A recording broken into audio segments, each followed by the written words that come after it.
Hey everyone, and welcome as we continue our study through the New Testament Gospels, looking at the 250 events in the life of Jesus. And today we got a short one. It's just the religious leaders try to bribe the guards, or do bribe the guards. And this is from Matthew 28, verses 11 through 15. And we'll look at this real quick. It says, As the women were on their way, some of the guards went into a city and told the leading priests what had happened. A meeting with the elders was called, and they decided to give the soldiers a large bribe. They told the soldiers, You must say Jesus' disciples came during the night while we were sleeping and they stole his body. If the governor hears about it, we'll stand up for you so you won't get in trouble. So the guards accepted the bribe and said what they were told to say. Their story spread widely among the Jews, and they still tell it today. And so we have this ridiculous thing, right? So I can. This was the only thing the guards could say. They weren't attacked, they weren't anything like that. And in this day and age, if you as a guard you failed your duty, a lot of time you were killed for it or punished severely. And so here we got these people saying, "Oh no, we'll take care of you." So I mean, you see what they're saying, and again, they say it's still told to this day, and we can actually, people will still talk about this like, "Oh no, they faked it, they stole the body, they did all this thing." But you've got to realize, like, what kind of person's going to make up this story and do this and then suffer horribly for it, be murdered and crucified and violently attacked for a lie? I mean, no one's going to stick to that. I mean, if you know something didn't happen and it wasn't true, you're not going to be willing to be tortured and murdered and killed for it. And we can see through historical writings and through the writings of the Bible that this happened to almost all the apostles, several of the followers of Jesus. I mean, we saw what happened with Nero and the things he would do. I mean, he would literally take Christians and put, cover them in tar and light them on fire to light his gardens at night. I mean, you really think that if people thought that this was made up or some sort of ruse, or we took it this far, so we got that, they're going to stick with that? That's just, and it's not how that works. I mean, anyone with any sense knows that that's not how that works, and a movement isn't going to move like that based off something like a lie, especially in the middle of a ton of prosecution and stuff like that. And so again, the guards. I mean, this is a ridiculous story. Oh yeah, we're a bunch of serious guards, and we fell asleep and they come and took the body. I mean, that would have been there would have been severe punishment for them. Not, oh, we'll pay them off and we'll stick up for you. And so that's what we do that. But we see here, right, that the Jesus' resurrection was causing a great stir in Jerusalem, which it would have. You would have these group of women moving quickly through the streets. They were looking for the disciples to tell them the amazing news: Jesus was alive. So that would have spread quickly. And then so you had this at the same time, right? The religious leaders were like, man, we got to cover this up. We've got to cover up this resurrection. And today we have two sides of this, right? You have, you know, there. I guess you would say there's still a great stir over the resurrection, and there's still only two choices. There's the choice to believe that Jesus rose from the dead, and this is the pinnacle of all of Christianity, right? Either Jesus rose from the dead or he didn't, and that's, what you can choose to believe that, or you can choose to be close to it and deny it, ignore it, or try to explain it away. And so here's the thing, one of the things I always talk about, I'm confident in the fact. I mean, I think if you take all the writings, you take all the historical narrative, one of the things that I was reading the other day, I think it's like 98.5% of all, like, scholars and historical uh, people who've studied history believe that Jesus existed. So there's no argument of, well, did Jesus actually exist, right? And so that takes you to the next set of documents, right?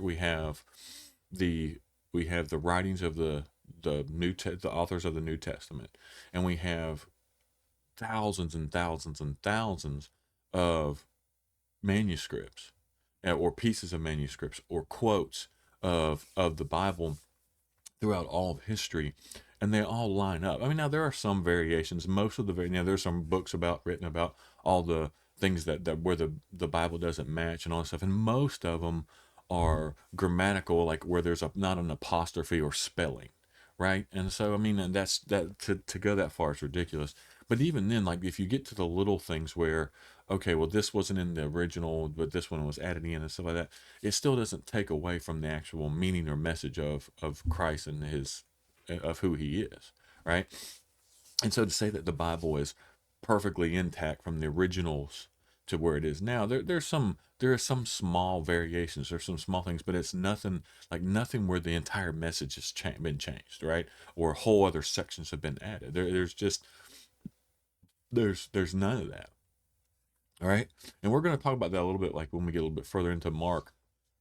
Toward the end, there are some like the end of Mark, like where a lot of scholars don't believe the end of Mark was there, but what was added in, or there was probably, what a lot of them think happened was that there was someone was putting notes in there, probably at the end, and those notes got eventually accidentally or copied into the thing. But again, there's always, it doesn't add or take away anything, right? It doesn't add, like, it's not like there's something inside of the end of Mark that hasn't been said somewhere else in the Bible that was actually recorded. And so when we see these little things that happen, right, it doesn't take away from the fact that, okay, these are still legit. Like, I mean, we can go back and see, we got copies of this from early, all the way to, we'll find copies that are really new or newer, and they match up, they line up. And so that just goes to show, that you can fight against this idea that, oh, well, they've been changed over like multiple times over time. No, you can have some of the original, some of the oldest documents, some of the oldest manuscripts, and compare them to some of the newest manuscripts, and they are virtually identical.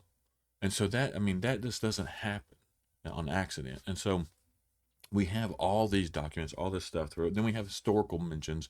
We have all this, and then we just see the teachings and the life that Jesus asks us to live in itself too, right? And if you look at that life, if you and he lived it, then if you live that life, then you're better for it. And everyone else is better for it.